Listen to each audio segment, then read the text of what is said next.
మళ్ళీ నమ్ముకుంటే వద్దు ఇలాగా ఉంటే అతని హైప్స్లో ఉండేవాడు.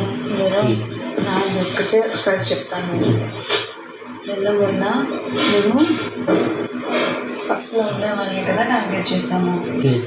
కూడా నా టార్గెట్ ఫస్ట్లో ఉండేవాళ్ళే కదా.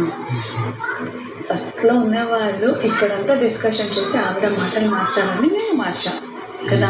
కానీ నిన్న కూడా అంత డిస్కషన్ జరిగి అంత ఇదైనా కూడా ఓకే వాళ్ళు స్టార్ట్ వాళ్ళు యూజ్ చేసుకున్నారు. ఏమని లీస్ట్లో ఉన్న మీ పేరు బండి సార్ గారి పేరు వాళ్ళు చెప్పారు. కానీ నేను ఇప్పుడు నాకు ఇమ్ము కూడా క్లోజే కదా, డెమోన్ కూడా ఫ్రెండే కదా.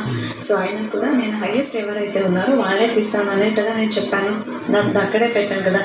ఇప్పుడు మళ్ళీ నేను అక్కడికి వచ్చేసేసరికి ఇప్పుడు నా టార్గెట్ 100% ఫస్ట్లో ఉంది. ఇప్పుడు నేను దాన్ని దాటుకొని ముందుకు వెళ్ళాలనుకుంటాను. కానీ చివరిలో ఎక్కడో మూలలో ఉండేవాళ్ళని టార్గెట్ చేసి నేను అక్కడే ఆగిపోవాలని చూస్తానా? నా ముందు ఎవరైతే ఉన్నారో వాళ్ళని నేను దాటుకొని ముందుకు వెళ్ళానా, లేకపోతే ముందు ఉండేవాడిని నేను ముందు నడుచుకుంటూ వెళ్ళండి, నేను వెనకాల ఉండేవాడిని చూసుకుంటూ వస్తానని చెప్పానా?